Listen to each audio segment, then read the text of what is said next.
My name is Jordan, and for most of my life, I've prided myself on being a problem solver. I'm 35, a web developer who enjoys structure and logic, and I've built a life around making things work.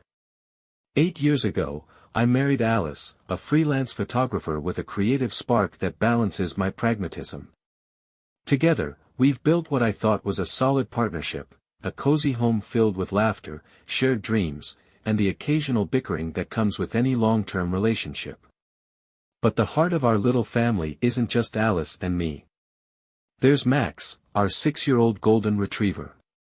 Max has been with us since he was a puppy, and he's more than just a pet, he's family. Loyal, affectionate, and sharp as a tack, Max has always been a constant source of joy and comfort. His antics, like stealing socks or his signature full-body wag when we come home, are the glue that often holds us together on hard days. Lately, though, things have felt different. Not with Max, but with Alice. Her photography work has taken off over the past year, bringing new clients and opportunities. I've been proud of her growth, but it's also meant more late nights editing, weekend shoots, and less time together. At first, I chalked it up to the natural ebb and flow of a busy marriage. But then there were the small changes, the kind you almost don't notice until you start looking for them. She seemed more guarded with her phone, more distracted during our conversations. Her laughter, once so spontaneous, felt forced, like it was part of a performance I wasn't invited to. And then there was Max. Max, who had always been friendly and gentle, started acting strangely. It was subtle at first, a slight growl here, a bark there. But his behavior changed dramatically whenever a particular visitor showed up, a man named Ryan. Ryan wasn't a stranger. He was one of Alice's photography clients, someone she'd worked with on a few projects. At first, I didn't think much of it. He seemed friendly enough, always polite when he came by the house to discuss shoots or drop off props. But Max didn't like him. Whenever Ryan walked through the door, Max's ears would pin back, and he'd bark incessantly, pacing and growling in a way I'd never seen before. Even when Alice tried to calm him, he'd remain tense, his sharp gaze fixed on Ryan. Alice laughed it off. "He's just being territorial," she said, scratching Max behind the ears. "You know how he is around new people." But I knew Max. He wasn't just being territorial, this was different. He was trying to tell me something, and for the first time in my life, I wasn't sure I wanted to know what it was. Looking back, I realize Max was the first to sense it, the first to see through the cracks in the facade. His loyalty never wavered, even when mine did. And in the weeks that followed, his strange behavior would force me to confront truths I'd been too blind, or too afraid, to see. The life I thought I knew was about to change forever, and Max was leading me to the secret that would unravel everything. Max's behavior continued to puzzle me. He was usually the kind of dog who loved everyone, delivery drivers, neighbors, even strangers at the park. But something about Ryan set him off in a way I couldn't ignore. Every time Ryan visited, Max would growl low in his throat, his posture rigid, and his tail motionless. I tried to brush it off at first. Maybe it was Ryan's cologne, his body language, or even the sound of his voice. Dogs are sensitive creatures, and it wasn't unheard of for them to take an inexplicable dislike to someone. But Max's reaction wasn't just dislike, it was agitation, and it grew worse each time Ryan came around. One Saturday afternoon, Ryan stopped by to drop off some camera equipment Alice had borrowed for a shoot. Max's barking started the moment Ryan's car pulled into the driveway. By the time Ryan reached the door, Max was practically vibrating with tension, his growls escalating into sharp, angry barks.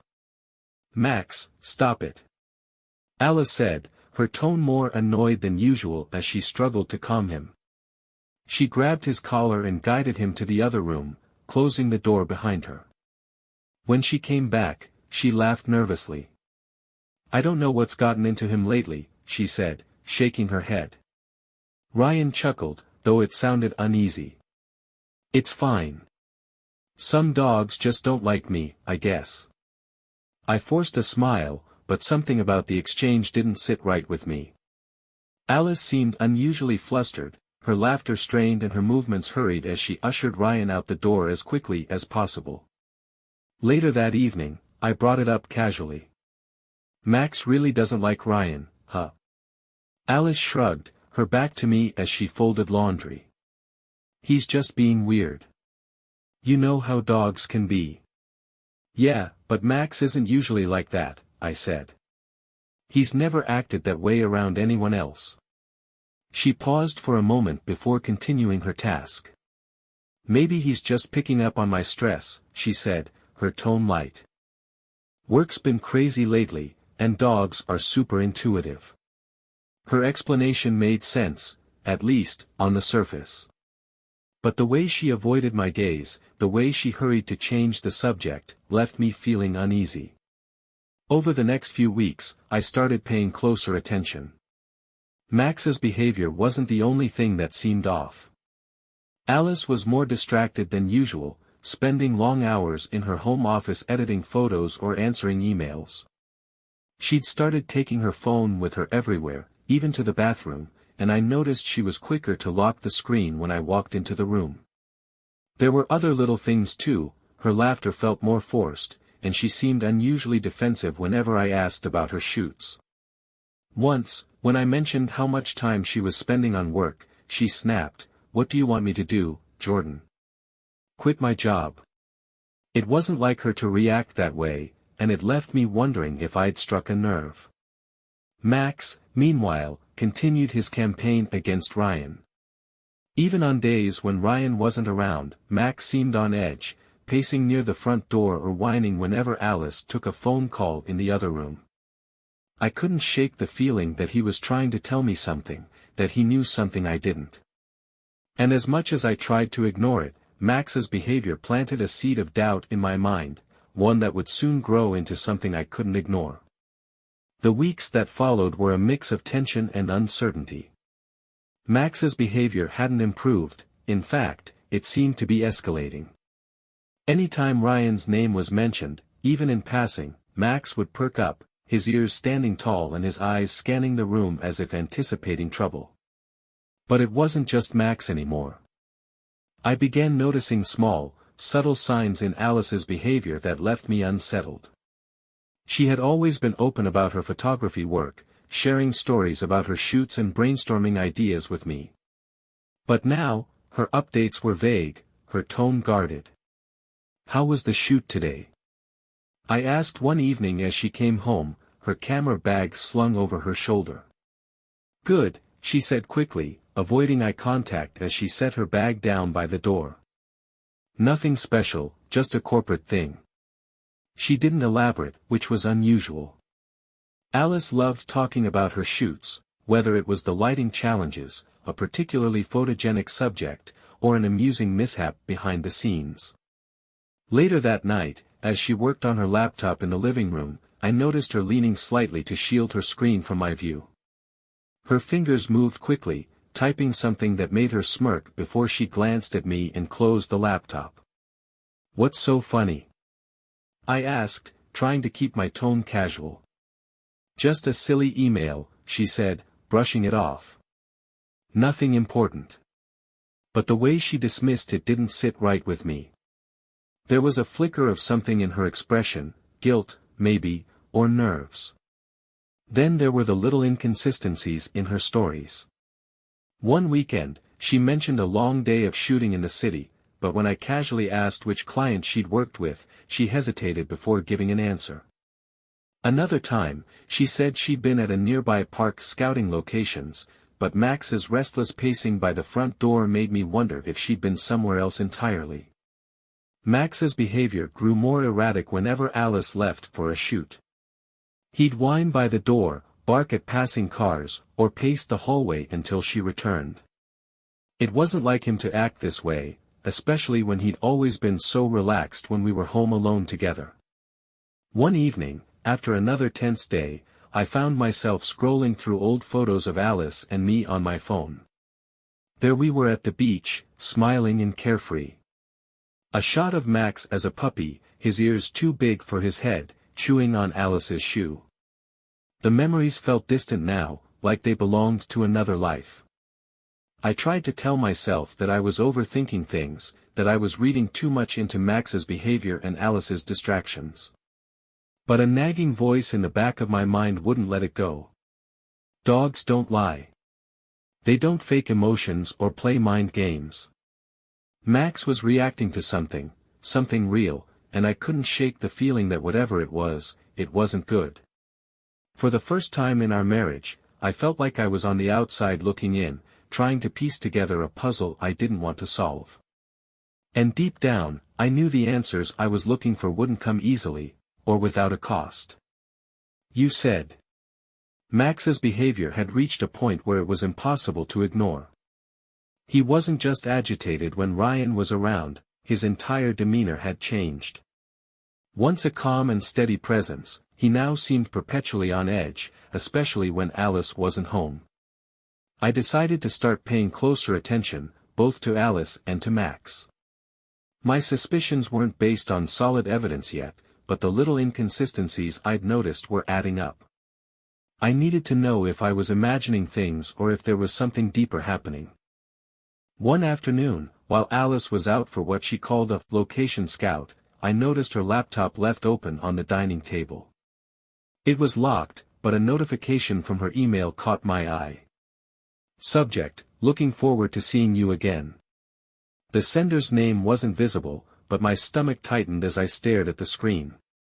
I didn't open the email, I couldn't bring myself to cross that line, but the vague, suggestive subject lingered in my mind for the rest of the day. Later that evening, Alice came home, her mood unusually cheerful. She kissed me on the cheek and started preparing dinner, humming a tune I didn't recognize. Max, however, stayed planted at my feet, his gaze fixed on her as if he didn't trust her movements. How was the location scout? I asked, testing the waters. Great, she said quickly, her back to me as she chopped vegetables. I found some really cool spots. I think the clients will love them. Did you go alone? I asked casually. She hesitated just long enough for the question to land awkwardly. Yeah, of course. Why? No reason, I said, keeping my tone light. Max let out a low growl, breaking the brief silence. Alice glanced at him, frowning. What's his problem lately? She muttered. Maybe he's picking up on something we're not, I said pointedly, watching her reaction. Her shoulders tensed, but she didn't say anything. That night, I couldn't sleep. I lay in bed staring at the ceiling, Max curled up on the floor beside me. His presence was oddly comforting, even as my thoughts spiraled. The following day, I decided to follow Alice. It wasn't something I ever thought I'd do, I'd always believed in trust and giving each other space. But the doubts were eating me alive, and I couldn't sit by passively any longer. She left the house around noon, her camera bag slung over her shoulder. I'll be back in a few hours, she said, kissing me on the cheek. I waited 10 minutes before grabbing my keys and heading out. Her car wasn't hard to follow, especially since she was heading toward the city. She parked in front of a small cafe and went inside, carrying her bag like she was meeting a client. I parked a block away and waited, my heart pounding in my chest. 10 minutes later, I saw him, Ryan. He walked into the cafe with the casual confidence of someone who belonged there. Through the window, I could see him approach Alice, and they greeted each other with a familiarity that made my stomach churn. I watched as they sat together, leaning in close, their faces lit with smiles that felt too intimate, too personal for a simple client meeting. Max's behavior, Alice's defensiveness, the suspicious email, it all clicked into place in that moment. My worst fears were no longer fears, they were reality. I stayed in the car, paralyzed by a mix of anger and heartbreak. Watching them laugh and talk like they didn't have a care in the world, I realized there was no going back. I didn't confront her that day. I wasn't ready, not yet. But I knew the confrontation was inevitable, and when it came, there would be no hiding from the truth. For the next 2 days, I couldn't look at Alice without feeling the weight of what I'd seen. The image of her and Ryan sitting together in that cafe, laughing and leaning in close, played on a loop in my mind. My stomach churned with anger, confusion, and an overwhelming sense of betrayal. Max seemed to sense my unease. He stayed by my side constantly, his presence a small comfort amidst the emotional chaos. His behavior around Alice hadn't improved, if anything, he seemed even more wary of her now, growling softly whenever she walked past. On the third evening, I decided I couldn't hold it in any longer. After dinner, as Alice sat scrolling through her phone on the couch, I stood in the doorway of the living room, watching her. "We need to talk," I said finally, my voice firmer than I'd intended. She looked up, startled. "What's wrong?" I took a deep breath, steadying myself. "I know about Ryan," I said, the words heavy in the air. Her face went pale, and for a moment, she didn't say anything. Then she forced a nervous laugh. "Ryan? What about him?" "Don't play dumb, Alice," I said, my voice trembling with anger. "I followed you. I saw you at the cafe with him. I saw how close you were, how comfortable. You think I wouldn't notice? That I wouldn't put it together?" Her phone slipped from her hands onto the couch. She opened her mouth to speak, but no words came out. "And Max," I continued, my voice rising. "He's been trying to tell me for weeks. Growling, barking, pacing around every time Ryan comes near. I didn't want to believe it, but dogs don't lie, Alice.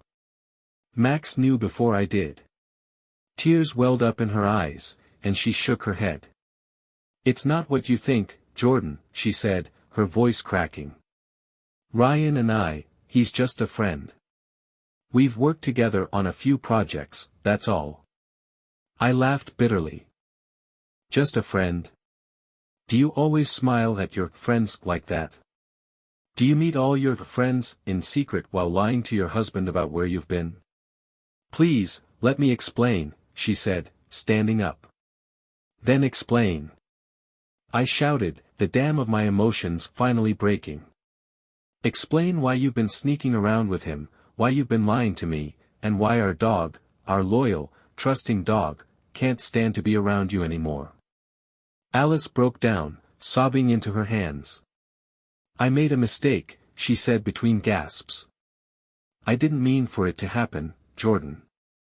I was lonely. You've been so distant, so focused on work, and I felt invisible." Her words hit me like a punch to the gut. I stared at her, my anger momentarily eclipsed by the weight of her confession. "So this is my fault?" I said quietly. "You're blaming me for your choices?" "No," she said quickly, shaking her head. "I'm not blaming you. I'm just trying to make you understand. I never meant to hurt you. I never wanted it to go this far." I didn't know what to say. The woman standing in front of me, the woman I'd trusted, loved, and built a life with, had become a stranger. Max let out a low growl from his spot by the couch, as if echoing my own feelings. "I need time," I said finally, my voice hollow. "I don't know if I can forgive you, Alice. I don't know if I even want to." Without another word, I turned and walked out of the room, Max following close behind. As I closed the bedroom door, I felt a crushing sense of loss, like the foundation of my life had been pulled out from under me. And for the first time in years, I felt completely and utterly alone. The hours after our confrontation were some of the longest of my life. I spent most of the night lying awake in the guest room, staring at the ceiling as my thoughts churned. Alice's words echoed in my head, each one cutting deeper than the last. I felt invisible. I never wanted it to go this far. I didn't mean to hurt you. It was hard to reconcile her tearful regret with the woman I'd seen laughing with Ryan at that cafe. The excuses, the lies, it was like she was trying to rewrite the story of her betrayal to make it seem less deliberate, less painful.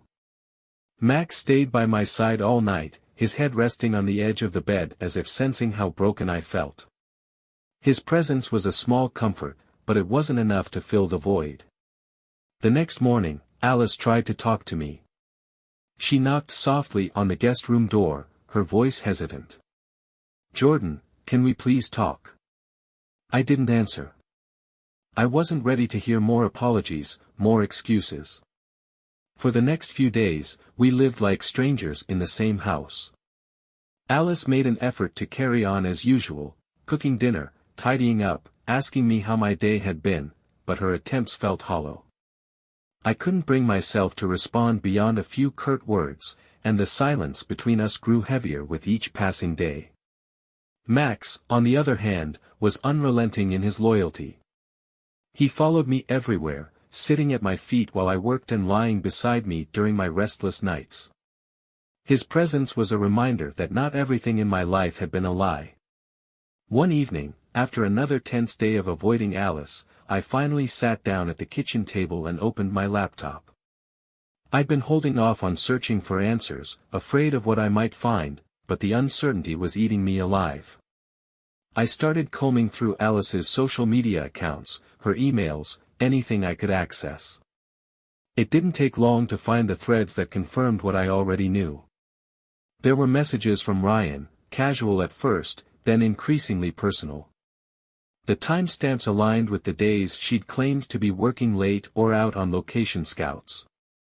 One message in particular made my chest tighten. "Last weekend was amazing. I can't stop thinking about you." Her response was just as damning. "Me too. I wish things weren't so complicated." Complicated. That word stuck with me, swirling in my mind as I stared at the screen. To her, our marriage had become a complication, an obstacle to whatever fleeting thrill she'd found with Ryan. When I finally closed the laptop, I felt a strange sense of clarity. The anger was still there, but it was accompanied by a dull, aching sadness. Alice's betrayal wasn't just about her and Ryan, it was about everything we'd lost as a couple. The love we'd once shared, the trust we'd built, the future we'd dreamed of, it all felt so distant now, like a life that belonged to someone else. I didn't know what the next steps would be, but one thing was certain, nothing about our marriage would ever be the same. A week after the confrontation, the tension between Alice and me was unbearable. Every glance, every word exchanged felt heavy with unspoken emotions. She was trying, in her own way, apologizing, offering to explain, even suggesting we go to therapy. But I wasn't ready to let her in. One evening, after days of silence, Alice approached me with a hesitance I'd never seen before. She sat down across from me at the kitchen table, her hands clasped tightly together. "Jordan," she began, her voice trembling, "I know I've broken your trust. I know I don't deserve your forgiveness, but I want to try. I want to fix this." I didn't respond immediately, studying her face instead. Her eyes were red-rimmed, her expression a mixture of regret and desperation. For the first time, I saw a flicker of something that felt genuine, an acknowledgement of the damage she'd done. "I've already cut off contact with Ryan," she continued, her voice firm. "I blocked his number, deleted our messages. I told him it's over. I want to focus on us now, if you'll let me." Max, who had been lying at my feet, let out a soft whine, as if urging me to say something. "Why now?" I asked finally. "Why should I believe you after everything you've done?" She took a deep breath, her hands gripping the edge of the table. "Because I know what I stand to lose. I don't want to throw away 8 years of marriage, Jordan.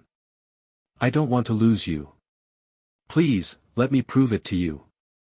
Her words hung in the air, heavy with the weight of their sincerity. For the first time since the confrontation, I felt a flicker of something I hadn't allowed myself to feel, hope. "I don't know if this can be fixed," I admitted, my voice low. But I'm willing to try.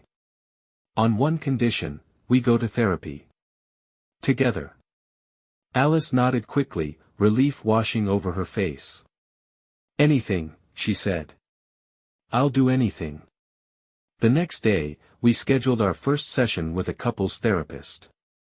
It felt strange, sitting in that office, sharing the most intimate and painful parts of our relationship with a stranger. But the therapist, a calm and empathetic woman named Dr. Collins, guided us through the process with patience and understanding. In the weeks that followed, we began unpacking the cracks in our marriage. Alice admitted to feeling neglected, invisible in the routines we'd fallen into. I acknowledged my tendency to retreat into work, often prioritizing my career over our connection. Therapy wasn't a cure-all.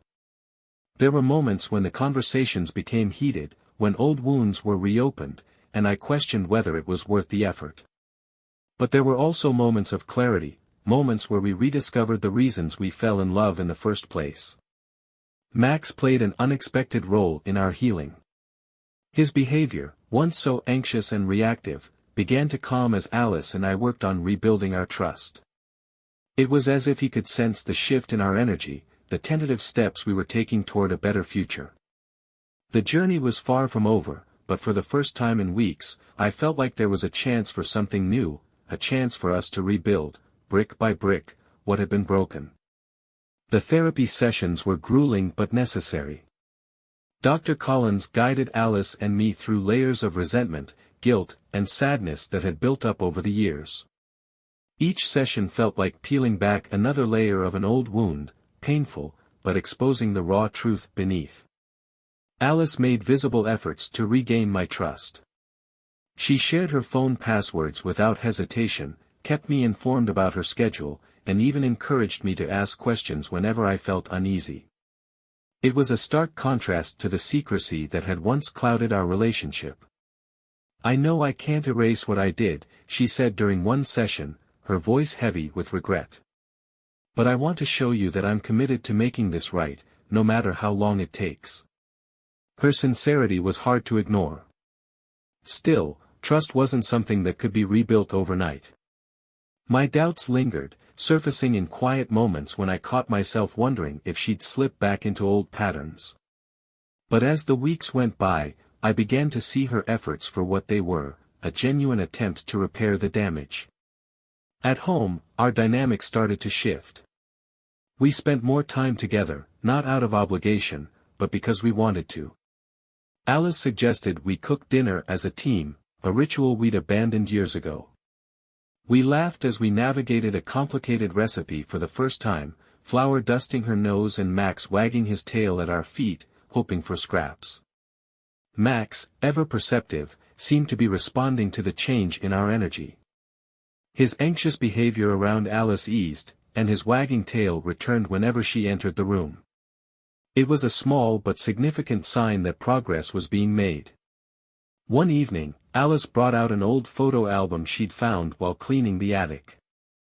We flipped through it together, reminiscing about trips we'd taken, holidays we'd spent with family, and the early days of our relationship. "Do you remember this?" she asked, pointing to a photo of us sitting on a beach, Max as a tiny puppy sprawled across my lap. I nodded, a faint smile tugging at my lips. He cried the whole car ride home, but the second we got there, he passed out. We both laughed, and for the first time in what felt like forever, the tension between us lifted. Dr. Collins encouraged us to create new memories together, so we planned a weekend getaway to a cabin in the mountains, just the three of us. It was a tentative step forward, but it felt like the right move. The trip was far from perfect, there were moments when the shadow of Alice's betrayal crept in, coloring my thoughts. But there were also moments of lightness, like hiking a trail with Max bounding ahead, his tail wagging as if he'd never been happier. The journey to rebuild our relationship was exhausting and filled with moments of doubt. But it was also full of discovery, both about ourselves and about each other. For the first time in months, I began to believe that maybe, just maybe, we could find our way back to each other. Rebuilding a relationship after betrayal felt like walking a tightrope. Some days, it seemed like we were finding our rhythm again, laughing and talking like the betrayal had never happened. Other days, it felt like we were on the verge of breaking, with silence stretching between us like a chasm. Therapy continued to be our anchor, giving us a space to unpack lingering doubts and fears. Dr. Collins encouraged us to communicate openly, even when the words were difficult to say. "I still have moments where I question everything," I admitted during one session. "I don't want to live my life doubting every move Alice makes, but it's hard to let go of the hurt." Alice nodded, her eyes downcast. "And I know that's my fault," she said softly. "I hate what I did to us. But I'll keep proving myself, even if it takes years." Her words struck a chord. She wasn't just apologizing anymore, she was taking responsibility in a way that felt real. It was a start, but trust, as fragile as it was, still needed time to regrow. At home, we leaned into the small routines that gave us a sense of normalcy. Alice made it a point to share details about her day, from her client meetings to the photos she was editing. I began to let her back into my world as well, showing her the projects I was working on and asking for her input. Max, ever loyal, seemed to play the role of mediator in our quiet moments. He'd nudge Alice's hand with his nose, seeking her attention, or rest his head on my lap during our late-night talks. His presence reminded us of the life we'd built together, a life worth fighting for. But the progress we made was tested when Alice received a message from an unknown number. She showed it to me immediately, her hands trembling as she held out her phone. It was from Ryan. "I know we agreed to cut contact, but I just wanted to say I miss you." The words sent a chill through me, but Alice's reaction was what caught me off guard. She deleted the message without hesitation, blocking the number in front of me. "I don't care what he wants," she said, her voice firm. "I care about fixing what I broke here. That's all that matters." Her actions, though simple, carried weight. For the first time, I felt like she was truly prioritizing us, shutting down the possibility of anything, or anyone, coming between us again. The days that followed were lighter, as though a burden had been lifted. We spent more time together outdoors, taking Max on long walks or exploring new parks. We even started planning another trip, this time to a beach where we'd taken Max as a puppy. There were still moments of doubt, fleeting but present.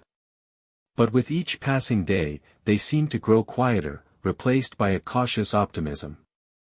For the first time, I felt like we weren't just surviving, we were beginning to rebuild something stronger than what we'd had before. And while the scars of betrayal would always remain, they were starting to feel less like wounds and more like reminders of how far we'd come. As the weeks turned into months, Alice and I began to rediscover what had drawn us together in the first place. The tension that once filled our home started to dissipate, replaced by a sense of cautious comfort. Therapy continued to be a cornerstone of our progress. Dr. Collins encouraged us to focus not just on the past but also on building a future we both wanted. "Rebuilding trust is about consistency," she said during one session. "It's the little things you do every day that matter most." Alice took that advice to heart. She became more intentional about our time together, suggesting date nights or simply sitting with me after dinner to talk about our days. These moments weren't grand gestures, they were small, steady steps toward rebuilding the connection we'd lost. One evening, she surprised me with a picnic in the backyard. She'd packed all my favorite foods, and we sat under the stars with Max lying contentedly at our feet.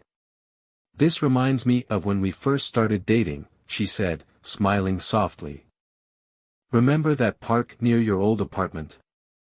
We used to sit there for hours, talking about everything and nothing." I nodded, the memory tugging at something deep inside me. "I remember," I said. "We didn't have much back then, but it felt like we had everything." Her smile faltered for a moment, and she reached for my hand.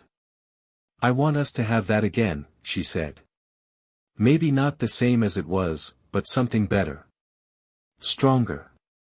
For the first time, I believed her. We began creating new traditions, Saturday morning hikes with Max, cooking a new recipe together each week, and unplugged evenings where we left our phones in another room and just talked. Max, ever the barometer of our relationship, seemed to reflect the changes. He was calmer, happier, his tail wagging constantly as he followed us around the house. It was as if he sensed that the worst was behind us and that we were moving forward, however slowly. The breakthroughs weren't limited to therapy or small moments of joy. Alice took it upon herself to make amends in other ways, reaching out to my family to apologize for the strain her actions had caused. She even wrote a heartfelt letter to my parents, expressing her regret and gratitude for their support. "She seems genuine," my mom said after reading the letter. "But only time will tell if her actions match her words." I knew my mom was right. Alice's words were important, but her actions would ultimately determine whether our marriage could fully heal. The beach trip we'd planned became another turning point. Standing on the sand with Max racing along the shore, I felt a sense of peace I hadn't experienced in months. Alice took my hand, her grip firm but gentle, and for the first time in a long time, I didn't pull away. "We've come a long way," she said, her voice barely audible over the sound of the waves. I nodded, squeezing her hand. "We still have a long way to go," I said. "But I think we're getting there." It wasn't a declaration of love or a promise that everything would be perfect. But it was honest, and for now, that was enough. The months of hard work and emotional struggle began to bear fruit. Alice and I weren't just rebuilding our marriage, we were rediscovering each other. It wasn't always easy, but the progress felt tangible. The anger that had once consumed me began to fade, replaced by something softer, understanding. Alice proved her commitment daily. She continued to prioritize our relationship in ways that felt genuine and consistent. There were no more secretive glances at her phone, no more vague explanations about her whereabouts. Instead, there was openness, a willingness to let me in, to share her world without hesitation. Max, our ever-loyal companion, seemed to embody the transformation in our relationship. He was back to his old self, playful, affectionate, and constantly underfoot. He even began curling up next to Alice on the couch again, a sign that he, too, was starting to trust her once more. One evening, we decided to revisit the park where we'd spent so much time during our early years together. It was a place filled with memories of simpler, happier days. We packed a picnic, brought Max along, and found a quiet spot under the same oak tree where we'd once dreamed about our future.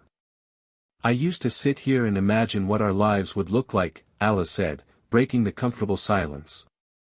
"Back then, it all seemed so clear, so easy." I nodded, watching Max chase a squirrel in the distance. "Life has a way of complicating things," I said. "But maybe that's what makes moments like this matter even more." She reached for my hand, her touch tentative but warm. "I know I can't erase the past," she said softly. "But I want to keep building a future with you.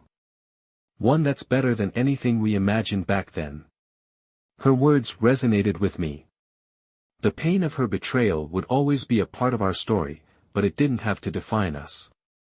In therapy, Dr. Collins often spoke about the importance of forgiveness, not as an absolution, but as a way to free ourselves from the weight of anger and resentment.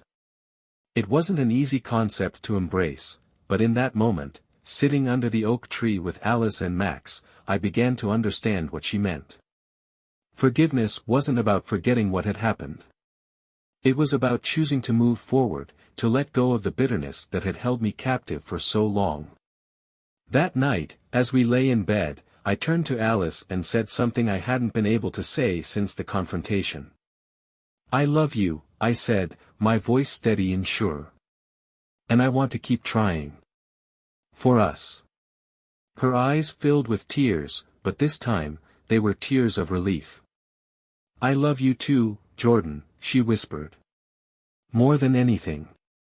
It wasn't a perfect ending, real life rarely is. But it was a new beginning, one built on honesty, effort, and the lessons we'd learned along the way. Max, curled up at the foot of the bed, let out a contented sigh. It was as if he knew that, for the first time in a long time, we were truly at peace.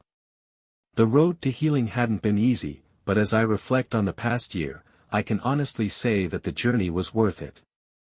Alice and I are no longer the same couple who once took each other for granted. We're stronger now, not because we ignored the pain, but because we faced it head-on and worked through it together. Max, our ever-loyal companion, has been a constant reminder of what unconditional love looks like. His unwavering presence during our darkest moments kept us grounded, and his joy in the simplest things reminded us of what truly matters. Alice's actions have matched her words every step of the way. She's remained transparent, prioritizing our relationship above all else. The secrecy and distance that once clouded our marriage have been replaced with openness and trust. One evening, as we sat in the backyard watching Max chase fireflies, Alice turned to me with a thoughtful expression. "I don't think I ever told you how much I appreciate you giving us another chance," she said. I nodded, watching Max leap into the air, his tail wagging furiously. "It wasn't easy," I admitted. "But I've learned that love isn't about perfection. It's about commitment. And you've shown me that you're willing to fight for this, for us." She smiled, tears glistening in her eyes. "I'll keep fighting every day," she said. In the months that followed, our bond only grew stronger. We created new memories, from spontaneous weekend trips to quiet nights at home, where we'd cook together or simply sit and talk. Max was always there, his presence a reminder of the loyalty and love that had helped guide us through the storm. Looking back, I realize how much I've grown, not just as a husband, but as a person. The betrayal, as painful as it was, forced me to confront my own shortcomings and become more intentional about the life I wanted to build. Alice and I still have moments of doubt and imperfection, but they no longer define us. Instead, they serve as opportunities to grow and reconnect. Max, our steadfast companion, has become a symbol of everything we've endured and overcome. His bark may have been the catalyst for uncovering the truth, but it was his loyalty that reminded us of the power of love and forgiveness. As I write this, Max is lying beside me, his head resting on my lap, his golden fur warm and soft under my hand. Alice is in the kitchen, humming as she prepares dinner, a simple moment, but one that feels profound in its normalcy. We're not perfect, and we never will be. But we've learned to appreciate the imperfect beauty of our lives, to cherish the love we've rebuilt, and to move forward with hope. And that, I think, is the most important lesson of all.